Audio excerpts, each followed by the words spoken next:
Luckily, later went to Pancakes by the Bay next morning for breakfast and coffee. They got their usual table by the window. What do you think of what we saw yesterday? It certainly was intriguing. We've now seen a multidimensional object that opens the realm of beauty and a multidimensional object that opens up a realm of hideousness. They seem to be trying to conceal both the multidimensional object that opens up a realm of beauty and the multidimensional object that opens up a realm of hideousness. Let's just order breakfast and talk about something else for now. That'll be nice. Penelope, the waitress, takes their order. How can I help you? I'll have the Bayside griddle cakes with extra butter and some of your strawberry maple syrup. That sounds really good. I don't even know if they have that strawberry maple syrup. If they don't, they should. Along with a cup of Mountain Morning coffee. Coming right up. Mike, what's it going to be for you, Lelena? I'll have the Paradise Pancakes and a cup of succulent coffee. I'll have that for you people. By the way, Lelena, how's your writing project going for Coffee Lovers Monthly? It's going great. I found that I have an ability to write about coffee in a poetic way that expresses the way coffee is not only a beverage that brings an exquisite taste sensation to my mouth, but also connects my soul to the eternal realm of pleasure that transcends this earthly plane of existence. That was beautifully stated. All of a sudden, they look out the window and see the woman in the Corvette pull up again. She gets out of the car. She seems to be hiding a new package. This package is also intriguing. From the near distance is heard another woman screaming, "Get her! She's got the package!" The woman gets back to the Corvette and drives off frantically. Wow, I wonder where she went to in her car.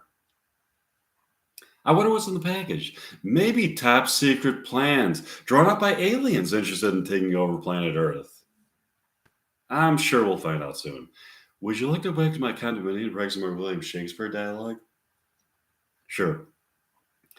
Mike and Lelena went back to Mike's condominium to practice more William Shakespeare dialogue.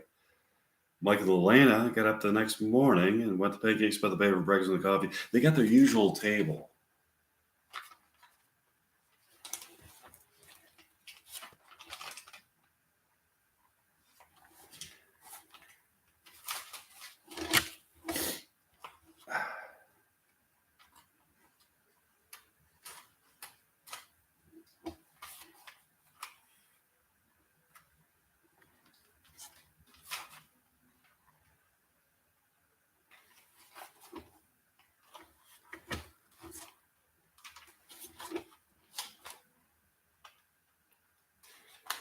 I'm just flipping over to the page where this story continues.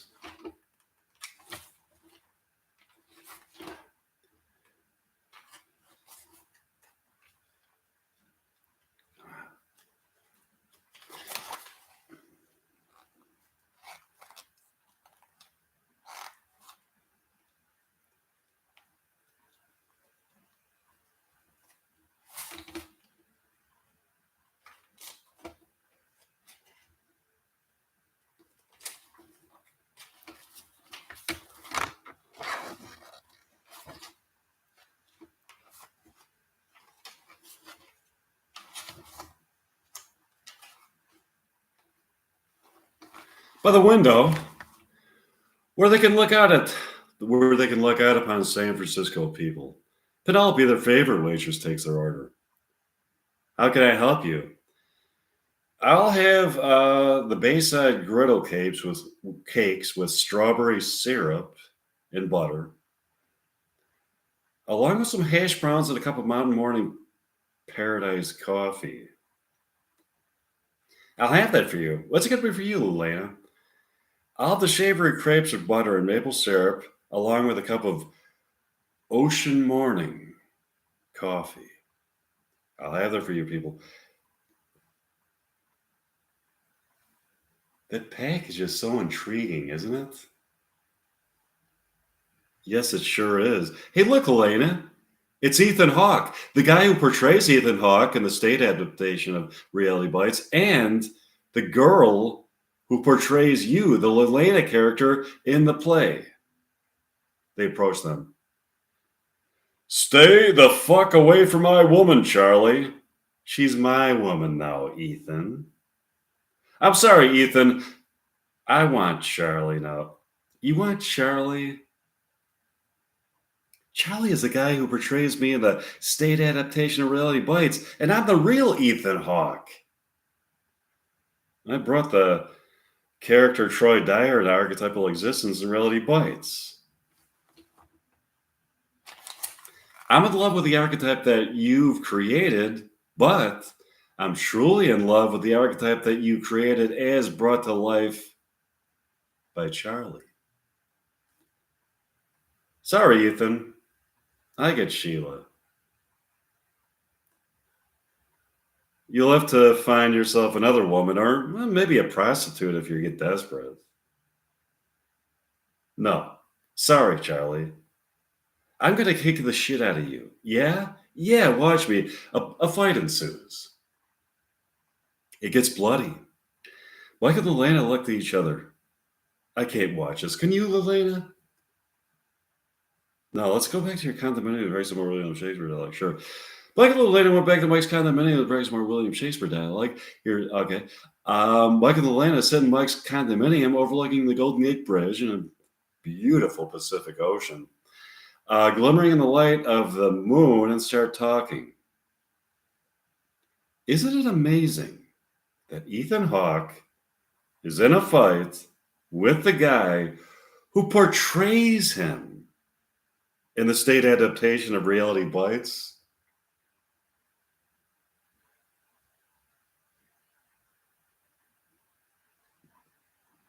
I think it shows not only the power of love, but the power of theater.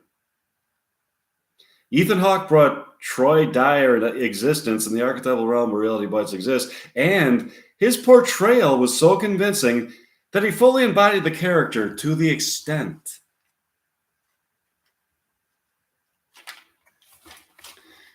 I'm just flipping over to the page where this story continues.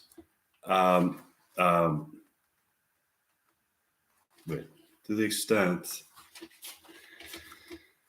Okay, I'm just flipping over to the page for this. Okay, here we go. I think I found it. Okay, my notebook here. It's God damn, these pages are okay. To the extent that he exists in such a real way that the woman Sheila, who portrays Lillian Pierce, is more in love with Charlie, the guy who portrays Troy Dyer in the state adaptation of Reality Bites, because Charlie has brought to the tangible world the character that Ethan Hawke puts into archetypal existence. Okay?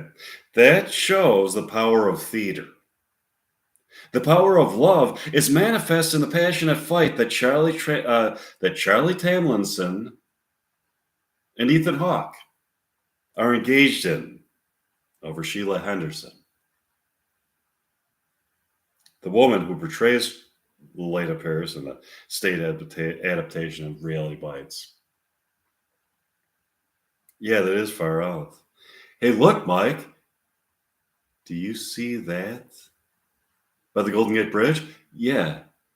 Yeah, I see it. It looks like Ethan Hawke and Sheila Henderson kissing. I thought Sheila Henderson wanted Charlie Tamlinson. What is she doing with Ethan Hawke? I just thought of something. Do you think that maybe Sheila Henderson is in love with Troy Dyer, the character portrayed by both Ethan Hawke and Charlie Tamlinson? And Whoever successfully brings Troy Dyer into real life is the guy that Sheila Henderson is going to choose. That's an interesting speculation and perhaps correct. All of a sudden, Charlie Tamsin wanders on by Ethan Hawke and Sheila Henderson. Another bloody fight ensues. This is really awful. We have got to try to intervene in this situation to stop the fighting.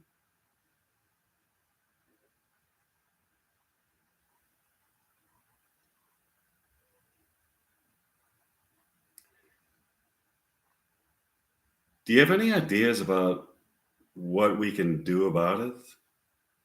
I just thought of something.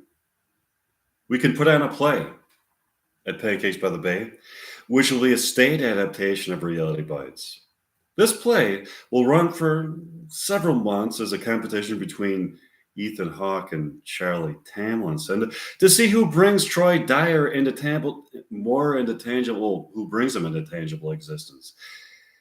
The play will be performed twice a night for several months, at the end of which the winner will be chosen by Sheila Henderson. Whoever wins gets Sheila Henderson. Okay? I love that idea. Do you want to go talk to them? Sure. Mike and Elena go to talk to Ethan, Sheila, and Charlie. Hi, people. I'm Mike. Hi, Mike. What are you doing here? Hi, Mike. We're here because Elena has an idea about how to decide who gets Sheila. What's your idea? We could put out a stage adaptation of Reality Bites at Pancakes by the Bay every evening for several months, twice an evening. The character Troy Dyer would be portrayed by Ethan in one performance and Charlie in the other performance. At the end of the series of performances, Sheila could decide who she really wants, which would be the guy who brings Troy Dyer most fully into tangible existence. That'd be perfect. I agree. Let's go for it. Okay, we'll start this thing. We'll get this thing started. Would you like to go back to my condominium, practice more William Shakespeare dialogue? Sure. Mike and Elena went back to Mike's condominium to practice more William Shakespeare dialogue. Mike and Elena thoroughly enjoyed performing William Shakespeare dialogue.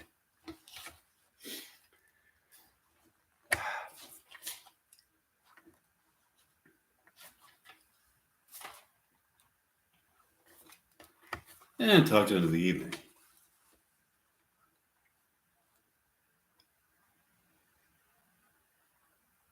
You are an amazing Shakespearean actor, Elena. The fluency of your delivery, and the way you identify with the dialogue are captivating. You embody the characters that you portray so fully that you take them to a level of transcendence whereupon art and life intermingle. Thanks, Mike. This is paradise for me, Elena. Peace, love, romance, and William Shakespeare. The poetry of his writing and the way the words come to life through our performances and the feeling of being immortally in love with you.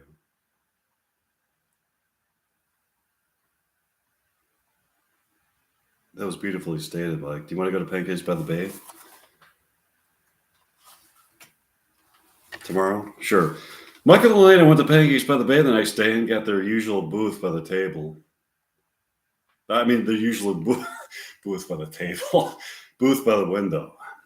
The waitress takes their order. What's it going to be for you this morning? Give me the Bayside griddle cakes and a cup of Mott morning coffee. I'll have the scrumptious pancake. I'll have the scrumptious pancakes and a cup of Mott morning coffee. I'll have that for you people.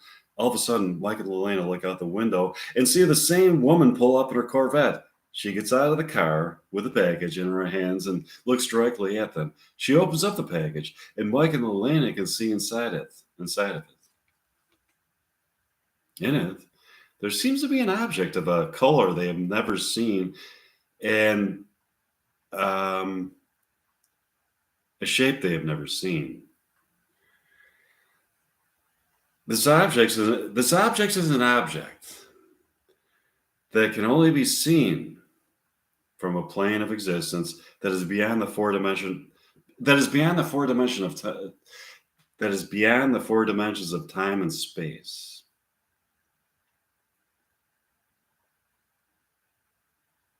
The woman gets back in her car and drives away. Did you see that? Yeah, I wonder how we were able to see that object that usually can only be seen on higher dimensional planes of existence. I can explain that to you, Mike and Elena. You have been enlightened by love. Your love is so strong that you can see beyond the stark and often unappealing realm of four dimensional reality on this earthly plane of existence into an immortal realm of eternal human love. You now see the world in its full glory. Your love brings this world into life. That's great. I agree. Do you want to go back to your condominium and make some more dialogue by William Shakespeare and other people? Sure. Michael and Elena went back to Mike's condominium and write some more dialogue. Michael and Elena thoroughly enjoyed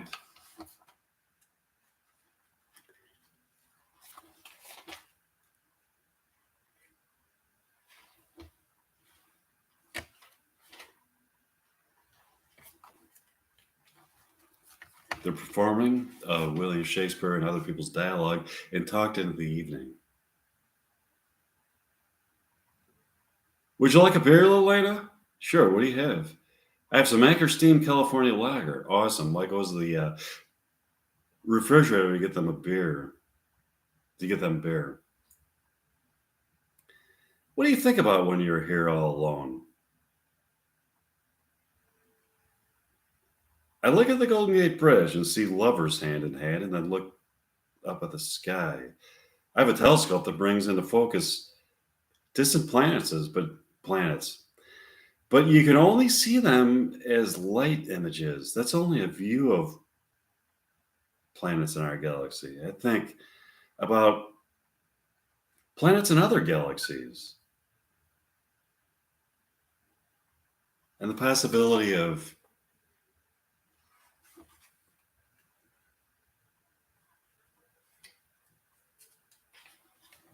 intelligent life on other planets.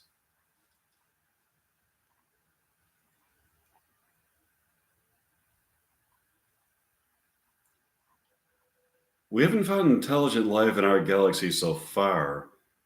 There may have been intelligent life in our galaxy on other planets eons ago. I then wonder if there was intelligent life on other planets, what kind of society they had or have. I wonder if it is possible that there is or ever was a kind of utopian society anywhere in the universe where life was or is a blissful dance of unmitigated pleasure and romance. If so, I wonder if these pleasures are so acute that they transcend any earthly pleasures we can experience, placing souls forever suspended in a state of heightened sensory engagement. It would be similar to that feeling you get when you first fall deeply in love with another person and your world is suddenly raised to a higher plateau. That feeling would be intensified there. It would be something you would feel eternally with your lover. That'd be so beautiful. Do you want to go to Pancakes by the Bay for breakfast and coffee tomorrow? Sure. Michael and Lana went to Pancakes by the Bay for breakfast and coffee the next morning and got their usual table by the window. Penelope took the rudder. What do you people want? Out the Bayside, griddle cakes and a cup of mud morning coffee. Great. What's it going to be for you, Elena? Give me the Bayside crepes and a cup of mud morning coffee. I get that for you people. They're looking out the window when all of a sudden the same woman in the Corvette pulls up. She's holding a package. She looks right at them from inside her car. Another woman gets out of the car and walks into the restaurant.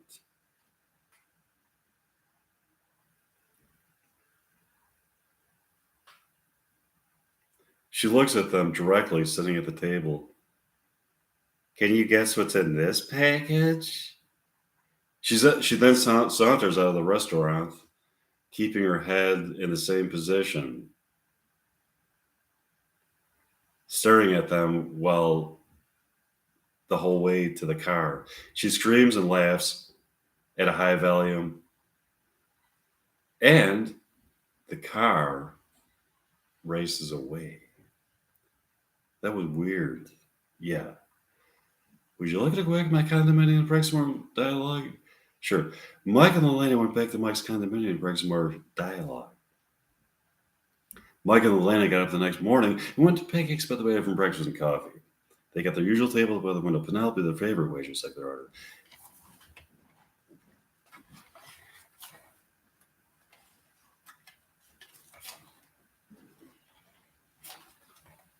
What's it going to be for you this morning?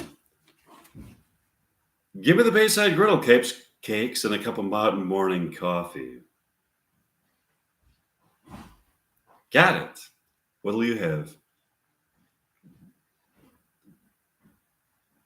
I love the succulent crepes and a cup of mountain morning coffee. Coming right up. As Penelope goes to get their food and coffee, they start talking. This is bizarre. I wonder what the Corvette woman had in the package. I don't know. She laughed as she drove off. I wasn't sure if it was a sinister laugh, like, ha ha ha ha, or a jovial laugh, like, this Corvette woman seems to be important. This Corvette woman seems to be an important character in the fabric of human interaction. The packages that she passes on to other people are not very often revealed as to what they contain.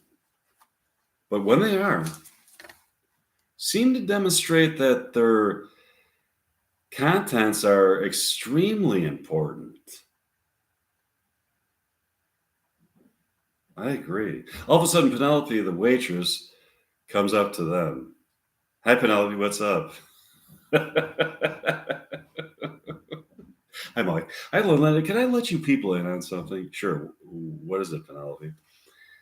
I enjoy being a waitress here and talking to you fine people like you, but I've got some higher ambitions in life. What are they? My goal here has always been to be a filmmaker. I've been waiting to be inspired, and I finally have a great idea for a movie. As a matter of fact, the movie has already been shot, and I just need a movie company to fund it. Now, if it's a good film, I'm sure you'll have no problem with that. What's it about? I've been observing people in and around Pancakes by the Bay, in the restaurant, and outside. I've been writing dialogue that embellishes conversations I have heard and have pieced together a story of events that have taken place. I've gotten home after work. I've gone home after work and written a script based on events I have seen and dialogue I have heard. I have a rough draft of the script and a low budget production of the movie. What I want is to get it produced by a mainstream Hollywood producer, such as Martin Scorsese.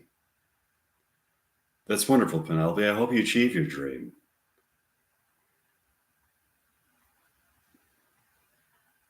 Here's the weird aspect of the situation.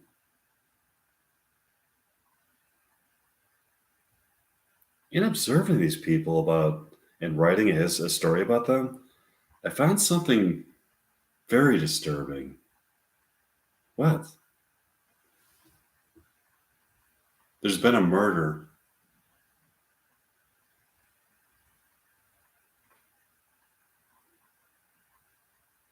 I don't know who committed the murder, only that it was committed by some of these people. How do you know there was a murder? I saw some people pull up in a van and throw a body inside. Their identity was concealed with masks. But I happen to know it was these people. How do you know?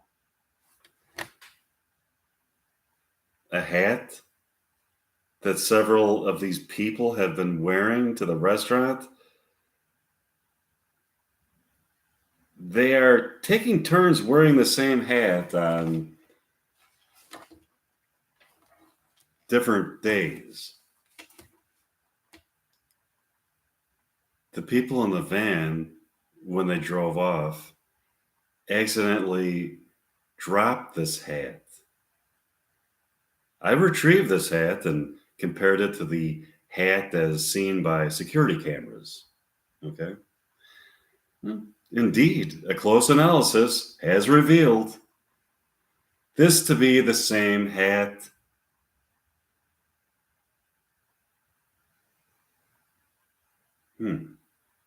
Yeah, that's well, can't you deduce from that that it must be one of the people who wore the hat? The problem is that almost everybody that comes in here tries on that hat. It's a beautifully rare hat that people want to try on. So knowing who has worn the hat doesn't give me any clues. Here's my idea. I have this story that I have written, produced by a Hollywood movie company, and people come to see it. Okay? Within the movie, there is evidence of a murder that took place. The viewing audience can try to piece together the evidence and see if they can solve the murder. That way, the movie might not only be a box office hit, but produce evidence to solve a murder case. Great idea. Yeah, it is. Would you like to practice more dialogue? Sure. Mike and Atlanta went back to Mike's home and practice more dialogue. Here's an extra.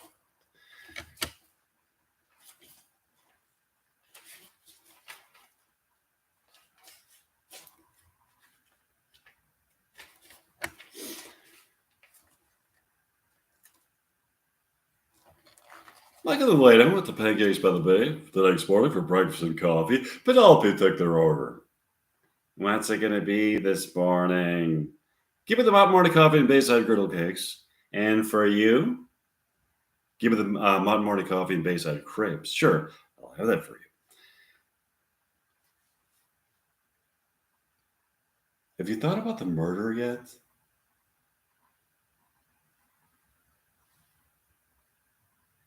Yeah, I was trying to understand the motive for it. Also, there's not enough physical evidence to directly connect the murder to any person. All we know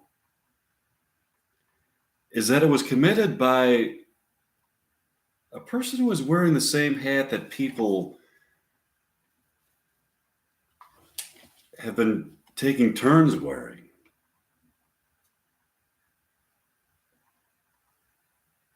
That gives us a pretty good clue, but it is not definitive evidence that the person who committed the murder was a person who wore that hat.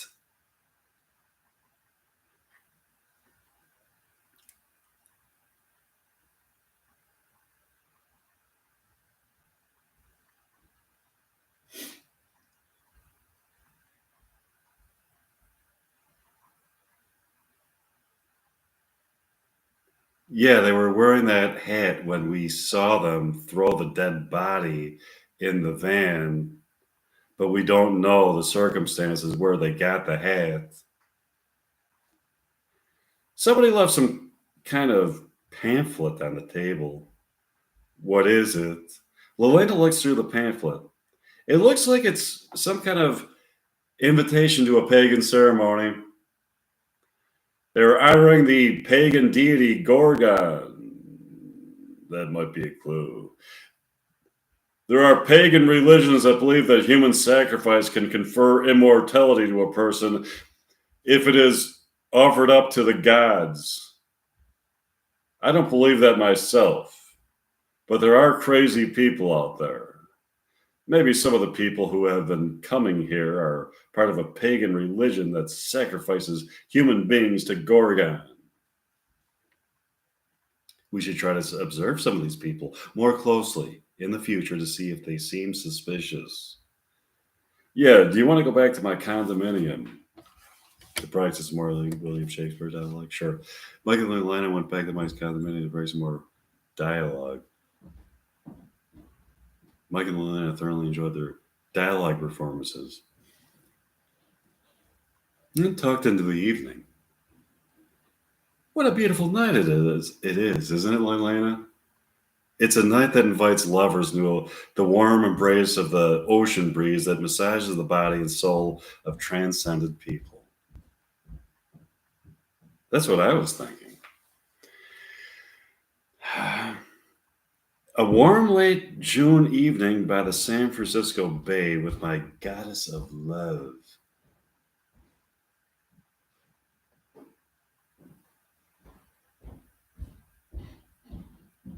That's not merely being alive.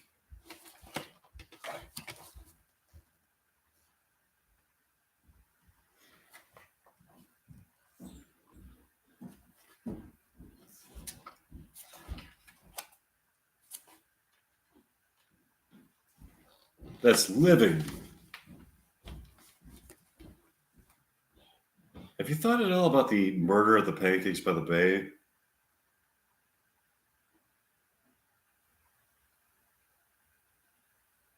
No. I've just been thinking about what a shame it is that we are confronted by such heinous crimes in this life. Life could be so wonderful if we were to cooperate as human beings. The beauty of romantic love and just the beauty of being alive. I have wandered alone through this world at certain times of my life and have experienced unbridled mirth just by being in contact with a higher power that is the harmonizing element of nature.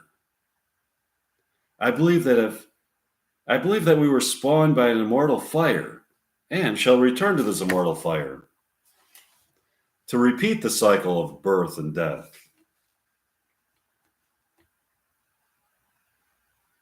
Immortal fire. That's interesting. I believe in a higher power and an immortal fire. A higher power. Awesome. Yeah, a higher power. I've been thinking about the murder. I have a theory. You do? Yeah, here it is. I was thinking that it may be a remote possibility that Penelope did it.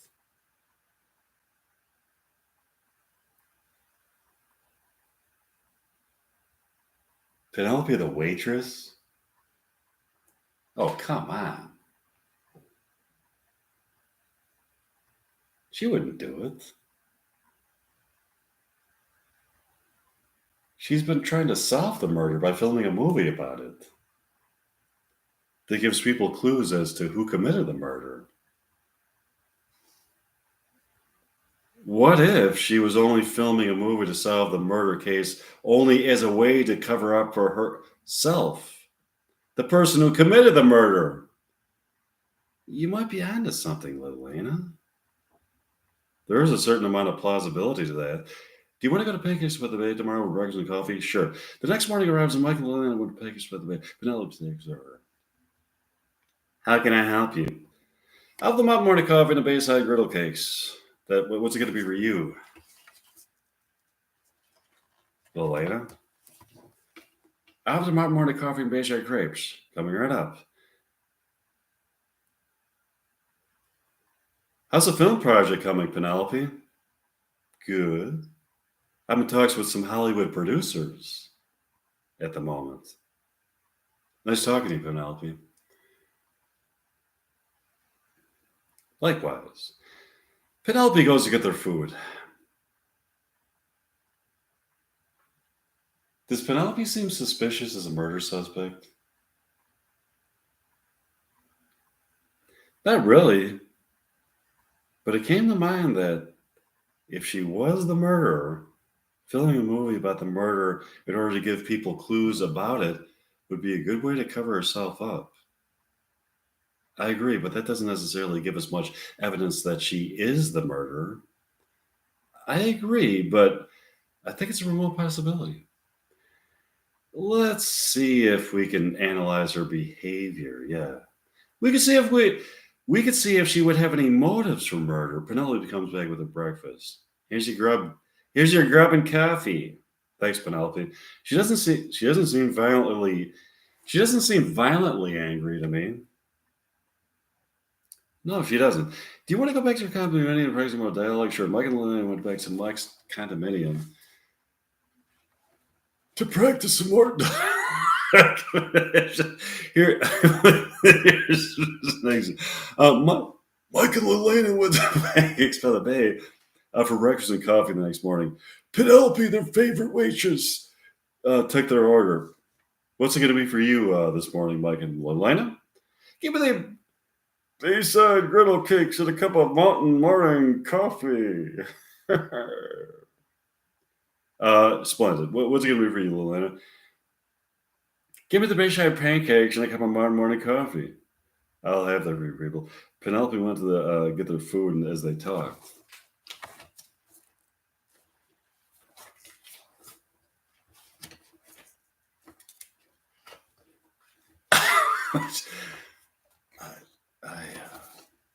Okay.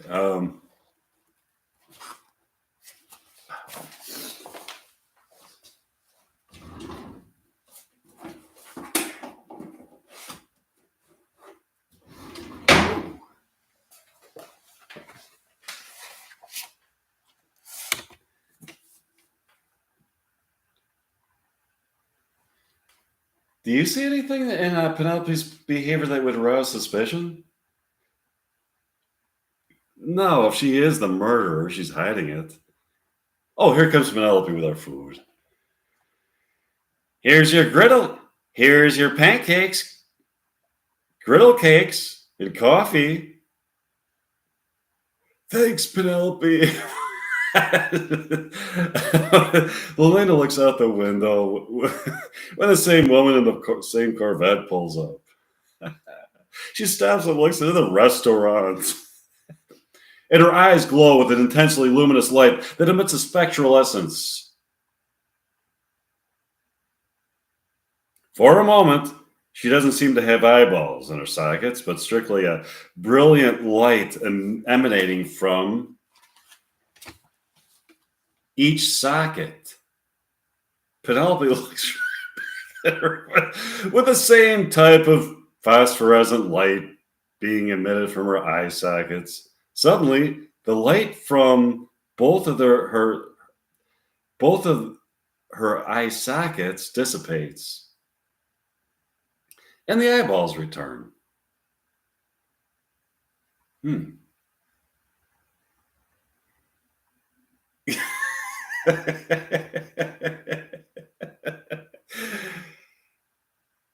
woman in the Corvette then drives off.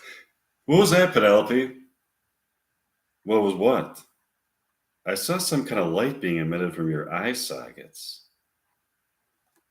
And the eye sockets of the woman in the Corvette.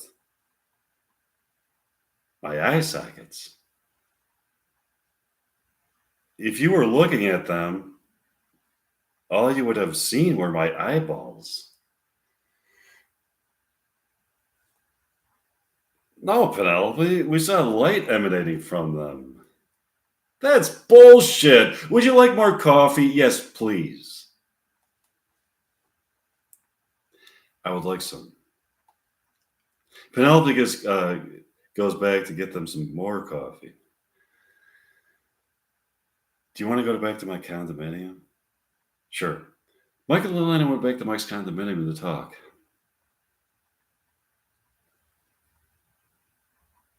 So you did see the light emanating from Penelope's eye sockets.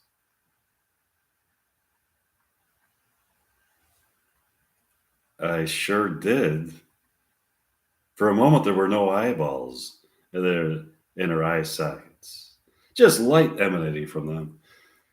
I saw the same type of light emanating from the eye sockets of the um, woman in the Corvette. I wonder what that could be. So do I. Also, we also, why did she deny that there was only light emanating from her eye sockets and no eyeballs? I don't know. I wonder why. I wonder why the light from her eye sockets seemed to be the same light as the light from the Corvette woman's eye sockets. Interesting eye sockets, indeed.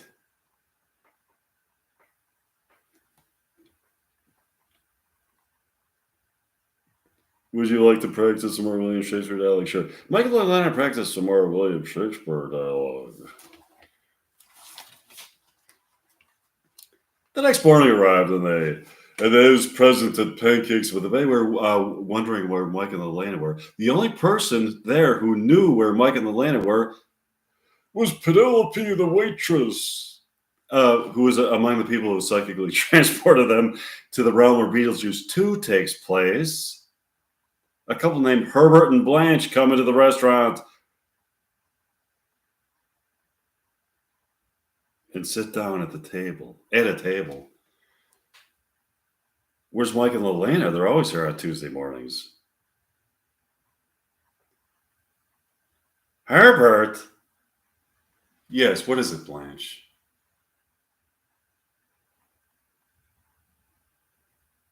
I have a theory, Herbert.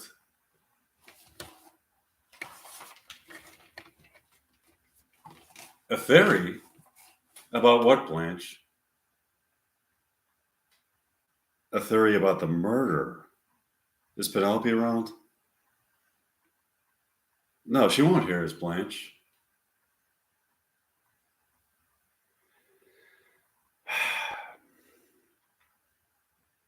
My theory is that Penelope committed the murder. Come on. Penelope the waitress? She's trying to solve the murders. I happen to know that she has psychic powers and believe that perhaps she teleported Mike and Elena to the realm where Beetlejuice 2 takes place. That's ridiculous. Why would she do that?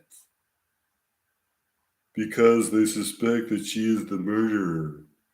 That seems unlikely to me. Meanwhile, Mike and Elena were wandering around the realm where Beetlejuice 2 takes place.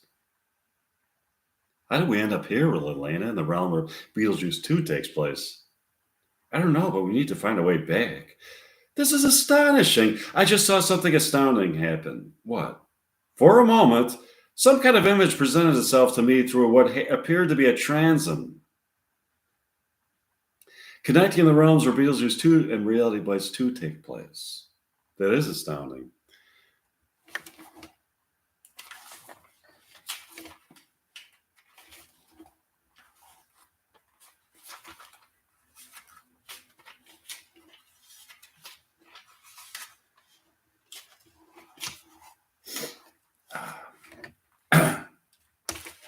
What's even more astounding is that I think I saw, for a moment, Penelope the waitress peering into our realm. How and why would she be looking into our realm? I have a theory on that. Maybe it's because she suspects, maybe it's because that we suspect that she committed the murder. I remain skeptical. Penelope's trying to solve the murder. All of a sudden, Michael and Elena saw another image flash before their eyes. It was a hideous beast covered in hair with sinister eyes. They thought they heard him say, "We're coming to get you." All of a sudden, Michael and Elena were instantly Teleported from the realm where Realism 2 takes place to the realm where Reality Bites 2 takes place. And found themselves in Mike's condominium, sitting on the couch, looking out at the Golden Gate Bridge, standing proudly above the moonlit waters of the bay. How do we get back here? We'll find out.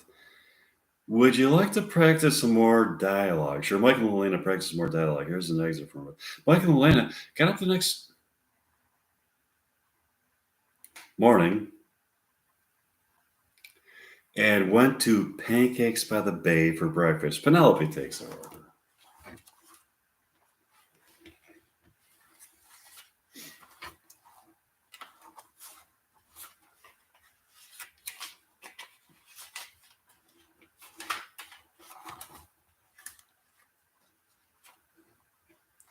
What'll it be for you this morning? Hi, Penelope. You're looking somewhat mirthful this morning. I'm quite happy this morning. Can you guess why? Let me see. You're not giving me any indication of why you would be so extremely happy this morning. As a matter of fact, I've never seen anybody look as happy as you look this morning. What could possibly account for such profound happiness?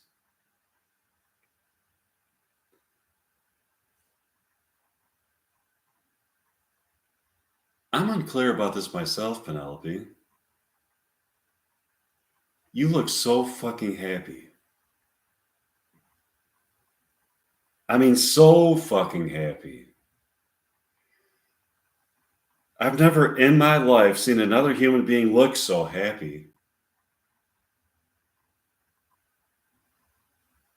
I've seen many occasions in my life, such as weddings and garage sales, where people looked like they were extremely happy, but not as happy as you look.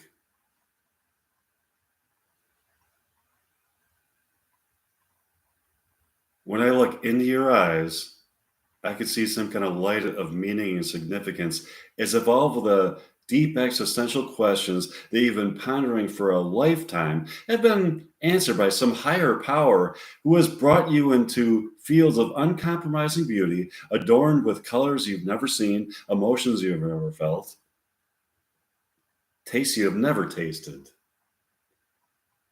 and exquisite noises that you have never heard.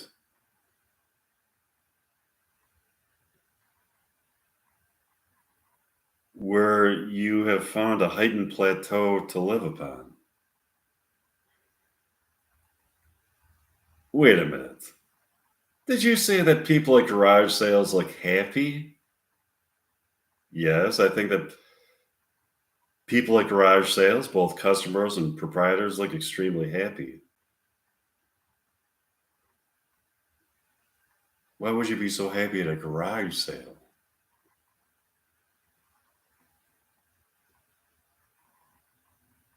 There's something about a garage sale that inspires happiness in people. It's a chance to engage in conversations with a new person and maybe find some great bargain on an item that you cherish. There's some amazing finds at garage sales. More often than not, it's just a bunch of garbage that people are just trying to get rid of to make room for other possessions in their home. Sometimes, however, there are great finds. The thrill of the pursuit of unexpected garbage, garage sales stuff brings out sensations of extreme happiness. Yeah, that makes sense. And I bet that when the person sells stuff to the other person, they feel a reciprocal mirth from the transaction. Penelope, it is my belief that they do feel a reciprocal mirth from the transaction.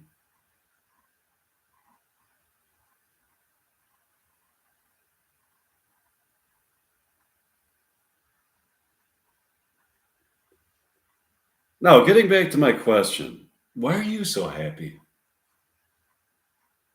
I've been hired by Hollywood as a screenwriter. Really? That's great.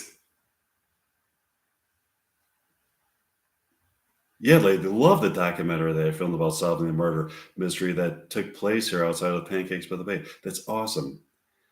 What's it going to be for you this morning? Give me the base at pancakes and a cup of Mount Morning coffee. And for you, Elena, give me the base at crepes and Mount Morning coffee. Coming right up. Look out the window, Elena. They both look out the window and see the same van that they saw the dead body being thrown into. They were dressed in black. They stared out. They stared at them ominously and drove off. Do you want to go back to my condominium? Sure. They finished breakfast and went back to Mike's condominium. They sat on the couch in his living room to talk. You saw the van too? How could I miss it? It was there for what seemed like a split second, then drove off. Nobody else seemed to see it. It did look like the same van that the dead body was thrown into. Yeah, I don't think it was an illusion. How could we both see the same illusion? Now I don't believe we have much reason to believe that Penelope is the murderer. All of a sudden, Michael and Lenny can see Penelope through a transom in another realm in Mike's condominium. A kind of door of perception has been opened. I heard what you said about me. I'm not the murderer. Mine is a white magic, not a black magic. I practice the art of Wicca for the good of humanity. The transom then closed. Wow, that's something. Let's practice some more dialogue. Sure. Michael and Anna practice some more dialogue. Here's the next one.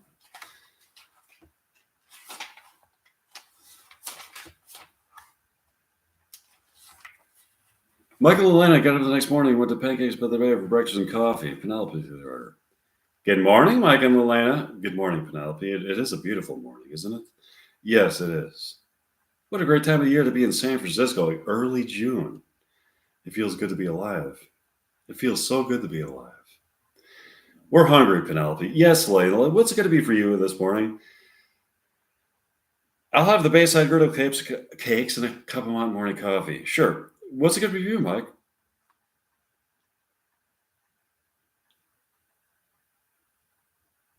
Give me the Paradise Pancakes and a cup of Mount Morning coffee. Sure. I'll have that for you, people. Mike and Lana are sitting at their favorite booth in front of the window having a deep conversation. When all of a sudden they hear the sound of the Squeeze song, Tempted, from a car in the street, and then the sound of a car crash. They look out the window to see a very puzzling sight. It appears to be the crash that took place in the original Reality Bites. At the beginning of the movie, when Elena threw a lit cigarette into Michael's car and then crashed into it.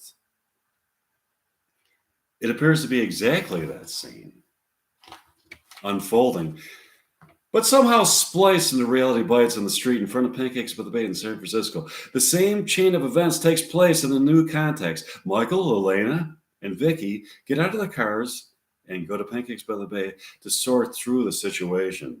Upon entering, Elena looks right at her own character from Reality Bites with a bewildered look on her face.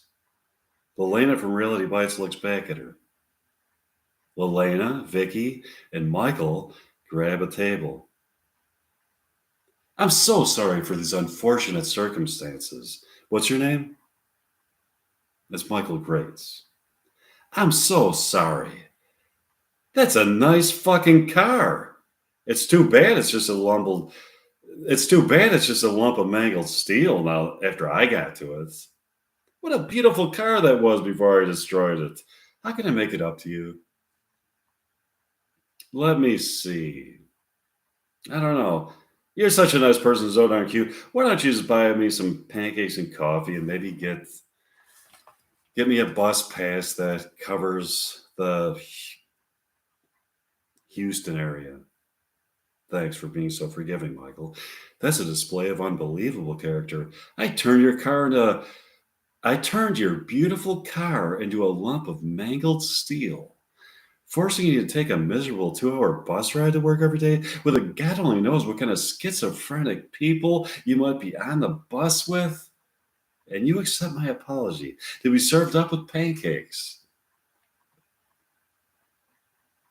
Don't be completely mistaken.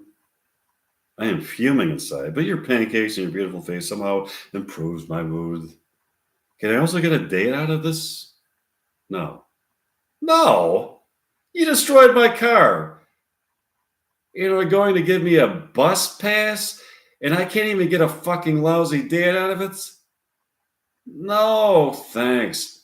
All of a sudden, Penelope comes up to the table. Excuse me, I can fucking help but overhear your fucking conversation. I just fucking wanted to let you know. You're not in Houston, fucking Texas. You are in San Francisco, California. What? All of a sudden, Lelena from Reality Bites approaches them. Lelena from Reality Bites. It's fucking true. I saw the fucking accident happen. That's a fucking scene from Reality Bites that was somehow fucking spliced into Reality Bites too, but here in San Fran fucking Cisco. Are you fucking serious? That's far fucking out. We need to fucking figure out how the fuck to get back into fucking Reality Bites. In the fucking meantime, would you and Michael like to come with Mike and I to Mike's fucking condominium to watch a fucking performance of William Shakespeare dialogue? Sure. They went back to Mike's condominium to watch Mike and Lelena perform some William Shakespeare dialogue. Here's an exit from it. I have to go back and I'm going to go get my William Shakespeare dialogue and give you a performance of Romeo and Juliet in a few seconds.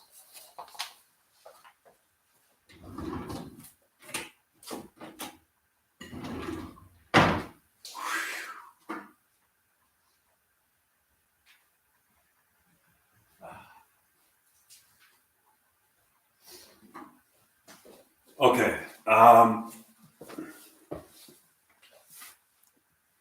Romeo and Juliet.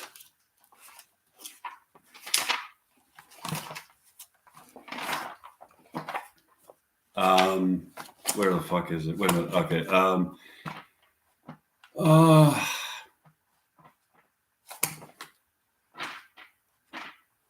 Where the fuck is it? I'm looking for it. Okay, wait a minute. Let's see.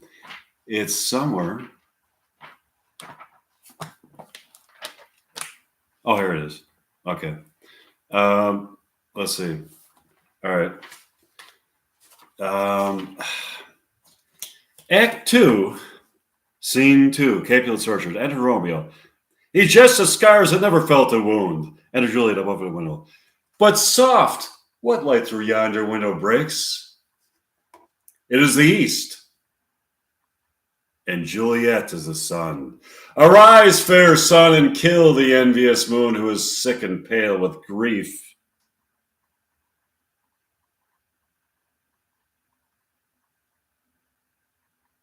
That thou her maid art more fair than she?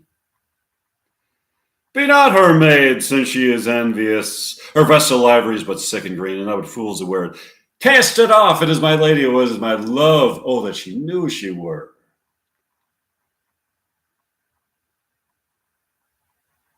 She speaks, yet she says nothing. What of that? Her eye discourses, I will answer it. I am too bold. 'Tis not this me she speaks. Two of the fairest stars in all the heavens, having entreated her eyes, having some business do entreat her eyes, so they twinkle in the spheres till they turn. What if her eyes were there? They in their head? The brightness of her cheek would shame those stars as daylight doth the lamp. Whither the airy region streams so bright that birds would sing and think it were not night.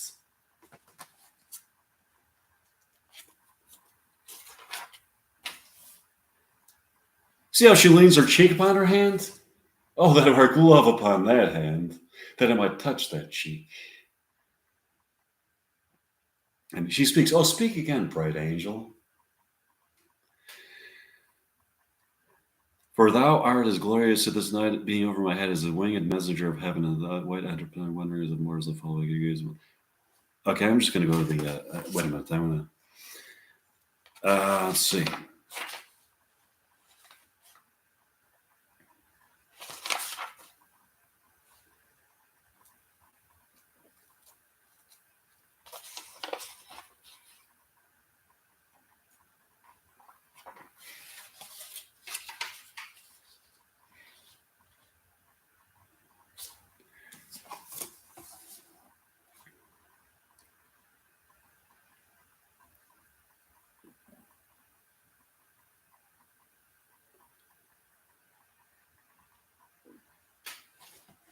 Oh, swear not by the moon, the inconstant moon, that monthly changes their circle orb, lest that thy love prove likewise variable. What shall I swear by? Do not swear at all. Or, if thou wilt, swear by thy gracious self, which is the God of my elder, and I'll believe thee. Meyer said, well, do not swear at all. I have joy in thee. I have no joy in this contract tonight. It is too rash, too unadvised, too sudden. Too like the lightning which doth cease to be, ere one can say that the lightning's sweet good night. This bud of love by summer's ripening breath might prove a beauteous flower when next will be. Good night, and sweet repose and rest. Come in thy heart. Oh, wilt thou leave me so unsatisfied? What satisfaction canst thou have tonight? The exchange of thy love's faithful vow for mine. I gave thee mine before thou didst request it, and yet I would it were to give again. Wouldst thou withdraw it? For what purpose, love? But to be frank, to give it thee again. And yet I wish for the thing I have. My bounty is as boundless as the sea, my love is deep. The more I have, the more I give thee, for both are infinite. I hear some noise within, dear love adieu. Anon, good night. Anon, good nurse, sweet Montague, be true. Say what a level. Oh, blessed night. I am afraid. Being in night, all this is but a dream, too flattering sweet to be substantial. I'm just going to go to the end of the play.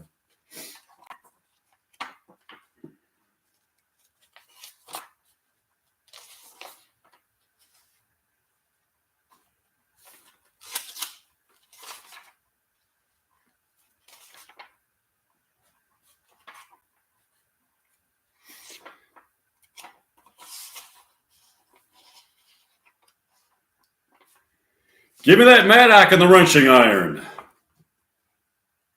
Oh, take this letter early in the morning, see thou deliver to my father. Give me the light upon thy life, I charge thee. Whatever thou hearest or seest, stand all aloof, and do not interrupt me in my course while I descend into this bed of death. Is partly to behold my lady's face, but chiefly to take thence from her dead finger a precious ring, a ring that I must use in dear employment. Therefore hence be gone. But if thou jealous dost return to pry in what I farther shall intend to do, by heaven I will tear thee joint by joint, and strew this hungry churchyard with thy limbs. The time and my intents are savage wild, more fierce and more inexorable than empty tigers of the roaring sea. I'll be gone, sir, and not trouble you. So blah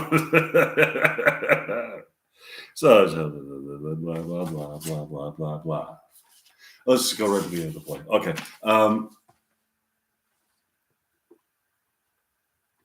This letter doth make good the friar's words, their course of love, the tidings of her death. And here he writes that he did by a poison of a poor apothecary, and therewithal came to this fall to die and lie with Juliet. Where be these enemies, Capulet and Montague? See what a scourge is laid upon your hate? That heaven finds means to kill your joys with love. And I, for winking at your discourse, who have lost a brace of kinsmen, all are punished. Oh, brother Montague, give me thy hand. This is my daughter's jointure, for no more can I demand, but I can give thee more, for I will raise her statue in pure gold. that whiles Verona by that name is known, there shall no figure at such rate be set than that of true and faithful Juliet. As rich shall Romeo by his ladies lie, poor sacrifices of our enmity. A gloaming peace this morning with it brings, the sun for sorrow will not show his head. Go hence, I have more talk of these sad things. Some shall be pardoned, and some punished. For never was more a story of more woe than this of Juliet and her Romeo.